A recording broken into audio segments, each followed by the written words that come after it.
my friend. Hello. Welcome to this episode of Evolving Women. I'm Teresa Lysam, and I'm here with my amazing guest co-host, Vicki Smith. Hi, Vicki. How are you? Thank Hi. you so Thanks so much for much. being here. Thank you. I'm It super is excited. such a joy and a pleasure. We've had such a great conversation before we hit the record button, and I hope that we can come back to some of that. But Vicki is a trusted thinking partner for women, which is a little bit of a mouthful, but I was just telling her how much I love that. And I'd love to know how you got to this point in your life, in this season, in this chapter, because I don't think you grew up or woke up one day and said, I want to be a trusted thinking partner. I mean, we all kind of evolve and take different turns and twists to get where we're at today. So, where were you? How you got to where you're here today? All right, we'll see if I can do the short version. So I grew up in New York. I ended up going to college at UT Austin, which was, you know, um, a bit shocking for me, coming from a big city. And I did choose it Mm, because I thought I wanted to be in a really big school. And I wanted to live in a different part of the country that I might not ever live in. I love traveling. So I was like, okay, and I like Tex-Mex food, which is kind of a weird odds too. So, Side note. and so I did not feel like I had a typical college experience, but it was very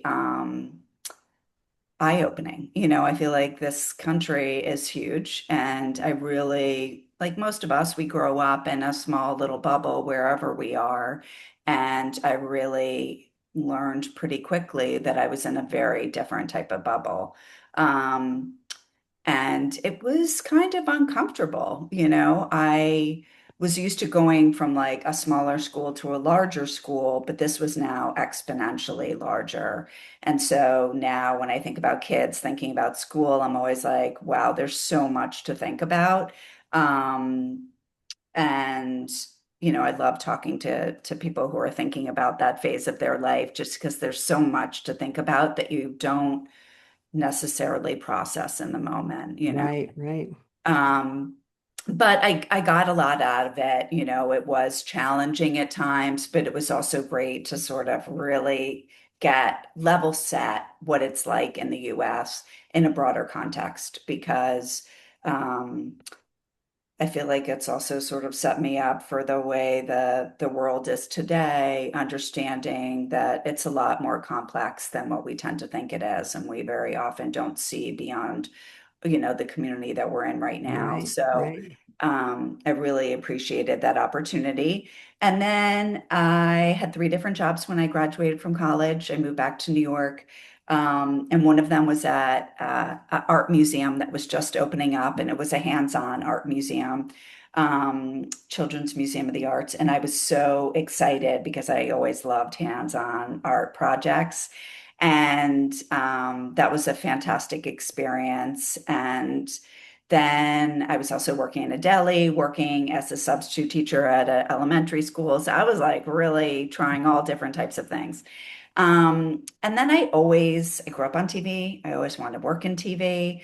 And a friend of mine was like, I'm happy to get you an informational interview where I'm working, which was at MTV Animation back when they had animation. And I went in just for an informational interview and I walked out with the job. Wow. That's the short story. Um, and I ended up working there for over 10 years, working in Wow. different capacities, learned a lot about animation back when it was 2D and pre-production was done in the US, production was done overseas in Korea.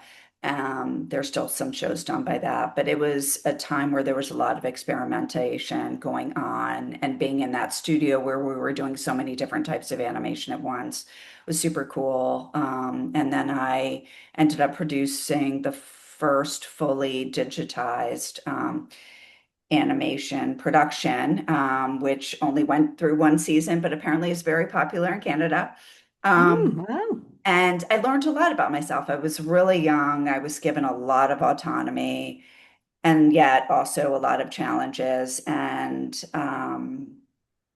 I really learned firsthand what it's like when you go in frustrated to your boss and you're coming from an emotional place and not a strategic place, and what that feels like when you know, uh, you're really upset. You're feeling taken for granted, misunderstood, underappreciated. And then you Mm-hmm. walk in this emotional state. And I Mm-hmm. remember my boss saying, "Well, what do you want?" And it had never occurred to me that that's what the conversation might look like. And so, of Mm-hmm. course, I don't, while we settled on something, that really wasn't what I really needed. Like I needed some recognition, some validation, and it all got boiled down to like, here's a title and here's some bump in your salary. And Mm-hmm. that was sort of part of me realizing there's something amiss. There's more than just titles and money. Yes, Um, yes. and so um, I did several different projects. There was one time I was after that where I was hired for a studio in pre-production, and I was the only one in the studio doing pre-production. I finally decided to resign and take a different job for less money because I wanted to actually work on a production that was in production. I didn't want to be sitting around waiting for production. I wanted to be using my brain Mm-hmm. and using Mm-hmm. my Mm-hmm. skills. And that was kind of a very crazy situation because the job change literally happened during September 11th. So Mm. the day Wow. before I'd given my notice and I was all in my head that morning. And then I realized that there were much larger things going on Right, in my right. world and had to recalibrate sort of Mm. um, just what my life and the context of my world now looked like. So that was super intense. And then I stayed in production for a while. I had some incredible experiences. Again, I worked in live action for a short time and learned what it was like to sort of quickly have to edit video, and learn about what happens when you're handed video that doesn't necessarily tell the story that you thought it did. So it was like a crash course in video production, which was incredibly interesting and also made me realize this is not what I want to do. Oh. Um, but I was, felt very privileged to have that opportunity. And then eventually I decided to move to Vermont. So I left New York, moved to Vermont for 17 years, which is still kind of shocking to say. And now I'm back in Brooklyn. And when I moved to Vermont, I did it very suddenly again, something I would never really recommend to other people to do. And I learned from that experience because, I hadn't really looked at the market there, was doing it for my own family reasons. And, Mhm. um, there I was sort of 35, moving states. Even though I had family there, it was not my place. Um, and I learned a lot during my time there. I was able to switch to work in website development and web production. So I, again, learned a whole nother area of production at a time that was really interesting. There was a lot going on. Standards had already been created, but there weren't a lot of the tools we have now. And we weren't just creating websites and tools for one particular vertical. So it got really interesting because my focus was really working with different types of clients, understanding what digital tools were available and what their outcomes were, and focusing on their goals separate from the software and the development side. So I learned a lot, but it was also helpful that I wasn't so immersed in it that I could often ask questions and understand trade-offs that might not have come to light if I'd known more than I did at times. So I loved it because I was like learning about all these different types of businesses and how technology was going to play a role in their business, and also had the freedom to sort of, I was given the trust. This is why trust is i- integral to every successful business, right? So that's an important part of why I want to call myself a trusted thinking partner. Of course, I have to gain the trust first, but Hmm. it's, the underpinning of like a successful relationship is having that freedom to say your mind and be heard, Hmm. even if they choose to not want to embrace it. So thank you for So, all that. yeah. And there's a lot I want to dig into, but just that And you that was the brought short version. that Okay. was the short version. But like what I'm hearing is we start out and we think it's going to be like this, but then it's not. And then you just happen to get this job in animation, and that puts your life on this trajectory. And then you this turn, and then, like when you're a young person, you don't realize that. You think you're going to step into a role, be there forever. It's gonna, you're gonna love it because we went to school for that, you know, and we don't realize that it's not like that. It's learning as we go, exploring different things, trying different things. I mean, that is like everybody's life is a learn as you go, make it up as you go, DIY project that we're just building as we move forward, and being open to new opportunities is going to lead us into different paths that we never even would have considered at that young adult point. And I Yeah. love that. But we don't Yeah. realize that when we're a young adult.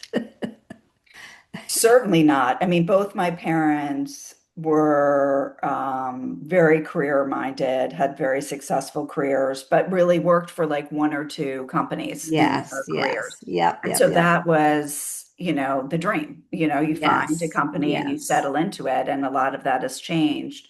And um, So, I mean, I love the way you describe it as a do-it-yourself project, because it really is like nobody Hmm. else can make the decisions Yep. but you. And it is really about figuring out how to be the author of your story, Hmm. which, sounds kind of poetic, but it's hard, when you're in it to really know what that's going to look like. I think I guess one benefit to my thinking as we're discussing this, which normally I don't think is always a benefit, is that I'm very present-minded. Mm. So I am not super future focused. I mean, if I'm giving a project, I'm going to be thinking about the Hmm. future and Hmm. the scaling opportunities and long-term vision. But in my own life, I'm pretty present-minded, and that has pros and cons to it, right? Hmm. But I mean, I made some really bold decisions that at the time, I mean, maybe felt a little bold, like deciding to move to Vermont. I mean, literally, I decided, and within a month, I had moved, So, and I moved in Wow. October, which is not when most people would move to Vermont. Right. And so, and then at the age of 38, I decided I would try and have a child on my own. And now I do have a child on my own. But like, these were big decisions and they weren't made, easily. But in hindsight, I'm like, wow, like if anyone had ever told me I would do that, I'd be like, nah, I don't think Mhm. that's Vicky. But now having done it, I'm like, just grateful that I stepped into those chances and opportunities. Well, and we as women don't give ourselves credit for those accomplishments that we've done in the course of our life's journey. At least for me, I don't. And a lot of women I talk to, they don't. You just make these decisions, move to Vermont in a month. Like I would need a lot more time than a month. like pivot. This door opens, you walk through it. Like we just keep moving forward in the present moment. And then we don't think to look back and say, damn, I did this. I did that. I made this choice and look how it worked out. And so I really think it's important to acknowledge that we ourselves need to own those accomplishments and celebrate those accomplishments, even if it's just a really minor. I want to treat myself to ice cream, whatever. But just taking a moment to acknowledge ourselves for doing that. Like you said, you didn't envision yourself having a child on your own at whatever point in time that happened, and you had to go through this decision making process, which I hope that that would have been true. But and so I just want to acknowledge your accomplishments here, and everybody who's listening, look back at what you've done in your life. Maybe, yeah, it wasn't a straight line, which nobody's is. We think it should be, and maybe we think we're doing it wrong if it's not a straight path to whatever success or whatever our end goal was. And do we want it to be a straight path? Because maybe it is all about the journey and it's not just getting to that end goal. But when you do get to an end goal, whatever that may be, yay, celebrate, happy dance. Totally. I mean, I love that. I love what you're raising because every decision, we're making decisions all the time, basically. Mm-hmm. And a lot of times we can feel stuck and not realize that that's a decision that we made Mm, too, right? yeah. So it can feel overwhelming to realize that you're feeling stuck and that you're the only one who can change it. I love that. Because sometimes we do expect other people to come save us or to do it for us or to tell us what to do next. I mean, they can, but is that exactly what's right for us in that moment of stuckness? And you're right, we have to realize that only we could pull ourselves out of that and make a change, Totally. which is where a trusted thinking partner would come into play. Exactly. But it's amazing because I think right now, for sure, there's so many people out there who are unemployed, looking to figure out what their next direction is going to be, and kind of hoping that it just like magically appears through a knock on Hmm. the door, some unexpected interaction. And it's totally possible that it will. I feel like, unexpected things happen all the time, but they're Hmm. not going to happen probably if you're just sitting at home and not doing anything. Right. Um, but it can feel really heavy to make that first, decision. I mean, we've all had that time in our lives where somebody was like, just call this person. They'd love to talk to you and maybe they'll have some advice for you or some whatever. And you put off that conversation Yes. and then you finally make that call and you're like, oh my God, that was so easy and that felt Yeah, so I good. know. And you're like, what was wrong with me? I know. We make up such weird stories about certain things. And once we get over to that other side, we're like, I should have done that a long time ago. Totally. And if somebody was selling a pill that like could fix that, I'm telling you, we would be, it would be selling like hotcakes. Right, right. It probably won't be covered under your medical insurance, but it'd be selling like hotcakes. Oh, that's a whole nother conversation though. But I love what you just said about basically making your own luck. And I only mentioned luck because I was just listening to a podcast earlier today about people think other people are lucky. Oh, he's so lucky. Look what happened for him. You're so lucky because you got that job, in animation, but the luck, we don't know the background that took place to lead up to that luck. So it's almost like luck is the forward public face of it, but everything behind that we don't see. It might have taken 15 years to get to that luck, that lucky break. But Totally. But if you hadn't gone to that informational interview, you would not have gotten that job. Right, right. I mean, I do feel, I mean, I love that you just brought that up. Um, we hear stories all the time, like somebody got some incredible apartment and I want that for me, or, Yep, um, yep, but what are we doing to manifest that? exactly, Um, exactly. and and being open to receiving, because I feel like so often things have come to me in ways I just never expected.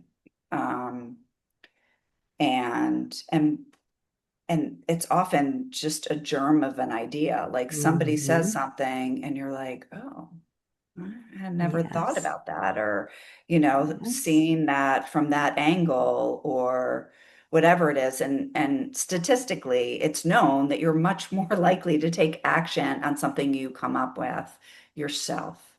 And so that's where I feel like, having the trust and then the thought partnership piece is that I don't know about you, but I can tell you that for me, when I'm talking out loud, I'm not scripted.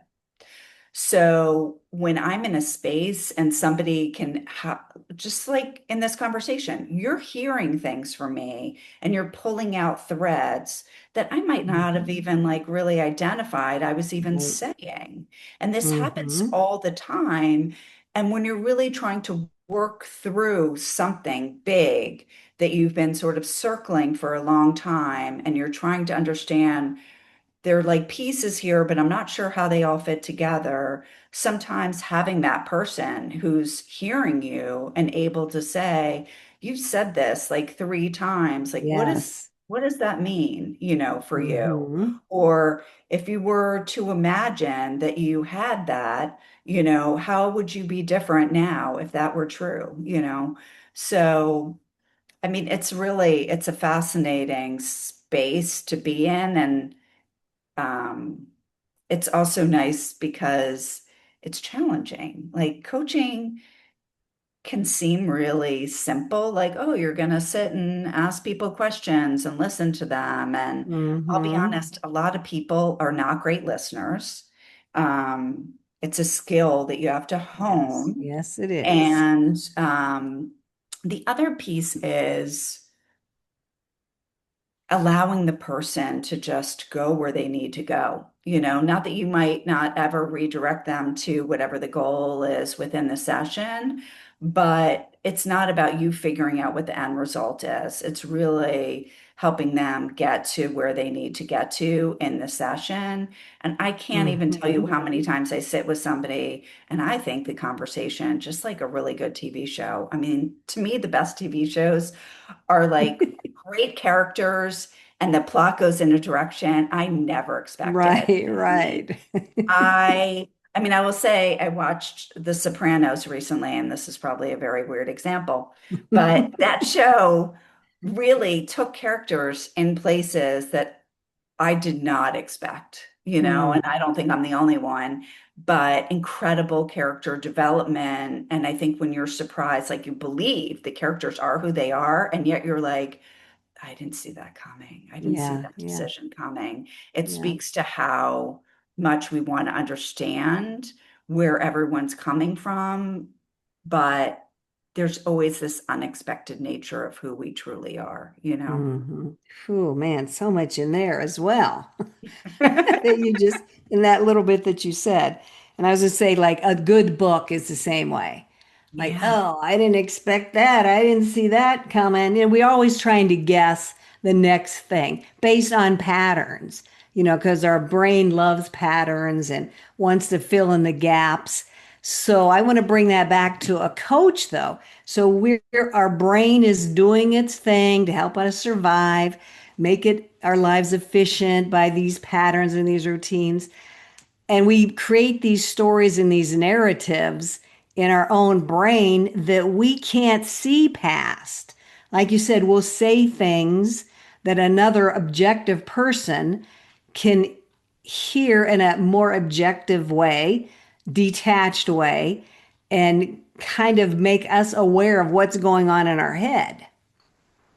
Because we can't, because we got this so many things going on in there. It's good to have an outside person to reflect back to us what we just said or what we've been doing, what behaviors have been playing out for us that we just go through by default and we don't realize we're going through the motions. So that's where I think a coach is really, or a therapist, or whoever you connect with, whoever you resonate with, counselor, whoever, somebody outside of yourself that can help you pull things out or piece things together. And I know that's more common now than it used to be.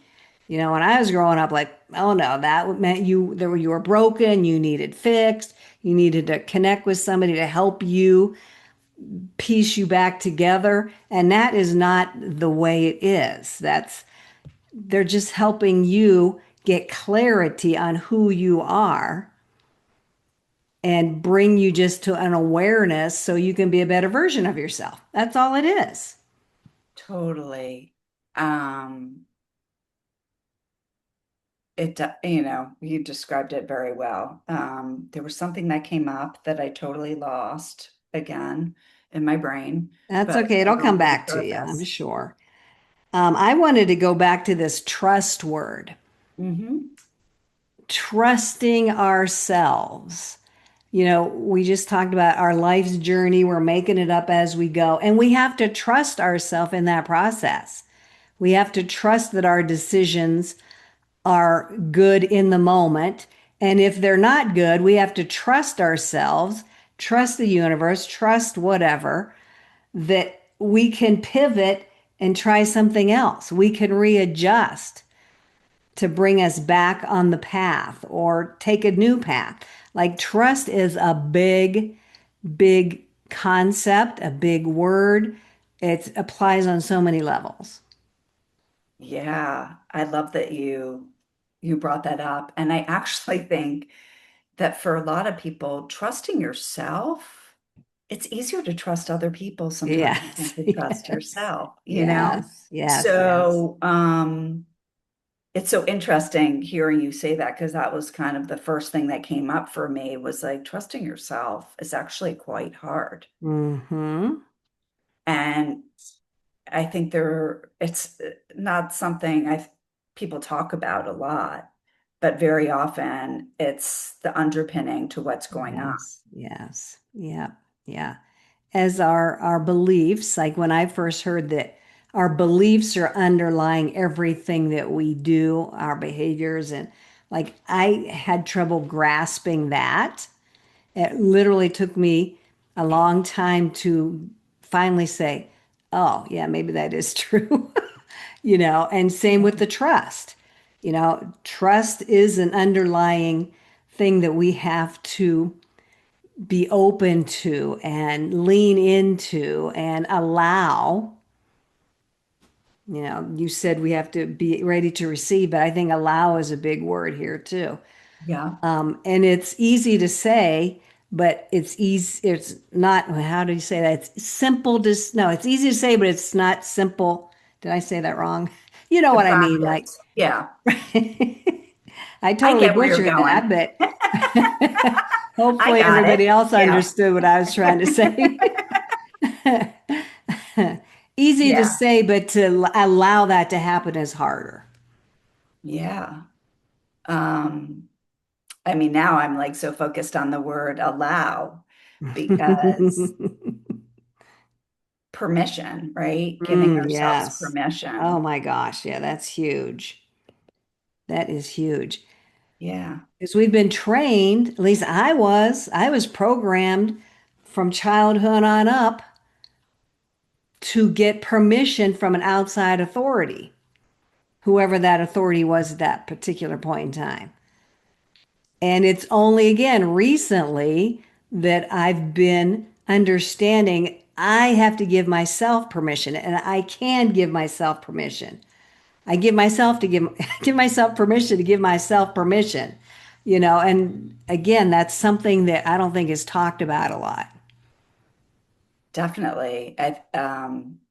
I think that's a huge part of what happens in growing up, right? Hmm. Is you're on this path that's sort of dictated by society, by your culture, and then all of a sudden you're making decisions on your own, and you're Yes, like, wait a yes. second, yeah, I haven't been ever told I could just trust my own Hmm. thinking, and Yep. now I'm supposed to trust my own thinking. Um, and no, but there's not like a class you go to that Correct. helps you figure out what that means. Yeah. Like I wrote down the word disservice, like our public school system or whatever educational system the bulk of us grew up with, society in general, our culture, at least here in the States. It's not doing us any service by thinking, like making us conform. Like you want to think this way, and this is how you should, and this is what you should do. Should, instead of allowing us to make those choices for ourselves and give ourselves permission to whatever, be the best version of ourselves, take that next step, try something new. And And yeah, also the critical thinking, right? critical thinking, So yes, that's one of the yes. things that I think some people are very concerned with the use of AI is, starting to lose those critical thinking skills. And I do think on some level, educators are aware of that and trying to figure out how to tap into critical thinking versus what we grew up with, where everything was memorization, right? Mm-hmm, mm-hmm. Um, Yep. but it's there's just a lot to learning that skill, critical thinking. Some of it comes from experience, right? Being around Mm-hmm, people who think differently than you, and mm-hmm. all of a sudden realizing, like, oh, I never thought about it from that perspective, and that's to go back to the beginning of my journey, that was something that was kind of part of going from New York to Texas was like, wow, I'm used to people just assuming that everyone my age is going to have similar thoughts on Mm-hmm, these mm-hmm. sorts of topics and realizing no, that's not the case, Um, and I think that idea that you hit upon not that long ago too, where we are so used to wanting to decipher the pattern. Where's the pattern Mm-hmm. going?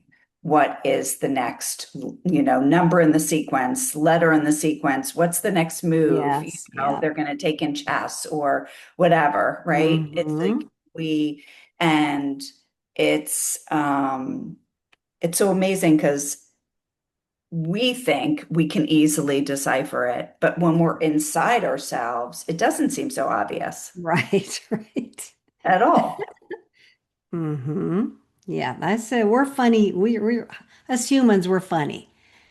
We're funny that way, like we create so much complexity where there doesn't really need to be any, Right. but that's the human experience. And when you were talking, like the creativity came into my head, being open-minded. Like there's so many other things we could delve into here today. And I love that we've kind of touched upon each of them, even if it was just slightly. And I hope everybody listening in or watching got some little insights, some little gems, some little seeds that they can take further for Mhm. themselves and just really go with it and explore. I think that's one thing I want to kind of wrap this up with is explore, be curious, trust yourself. It's all going to work out. We're nobody's meant to be on this straight line trajectory. Enjoy the journey. Anything you want to finish up with, Vicky? Oh my gosh, I love that advice. And I do think curiosity is a huge part of that, is just, you know, always stay curious. There is no perfection out there. There's no, it isn't written in the stars. Like, make it your own. Yeah, make it your own. Love that. Oh my God, so many things. We'll have to have another conversation for I sure. love it. Let's do it. If somebody is intrigued by what we just talked about, how can they get a hold of you? That's a great question. I would say that right now I don't have my business email, so I'm going to give you uh, Vicki A. Smith at Gmail, or you can find me on LinkedIn, Vicki Smith NYC. So yeah, I would love to be in touch with anyone. I always offer a gifted session to anyone who's curious because we get to know each other more before we decide if we want to work together. So Very thank nice. you so much. And we will certainly put that contact info in the notes with this recording so Okay. that it's easily accessible. Thank you for sharing that info. And I do have to promote our my whole Evolving Women series. So do all these things. If there's something that you loved that we talked about, please leave a comment. We would love to get your feedback, hear what your thoughts are. If you want to share this episode with somebody who would appreciate it as well, would benefit from it, please share it with them.